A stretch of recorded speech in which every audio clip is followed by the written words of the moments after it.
Number 1. The captain arrived with his sea chest one day and he decided to stay at the Admiral Benbow. یەکەم ڕۆژێکیان کاپتن گەیشت بە سندوقی دەریایەکەوە بڕیاریدا لە مەیخانەی ئەدمیرال بێنبۆ بمێنێتەوە. Number 2. Seemed to like the bay and its cliffs because it was quiet and he could watch the ships out at sea.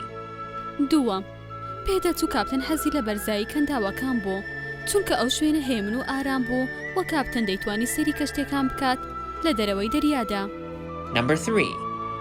Back at the inn every evening, he used to drink and sing and tell frightening stories, which he ordered everyone to hear in silence. سێیەم لە دواوەی مەیخانەکە کاپتن هەموو ئێوارێک ڕاهات و شەڕابی ڕەم بخواتەوە وە گۆرانی دەوت وە چیرۆکی ترسناکی دەگێڕایەوە دەبووە هەموو بەبێدەنجی دانیشن. Number 4.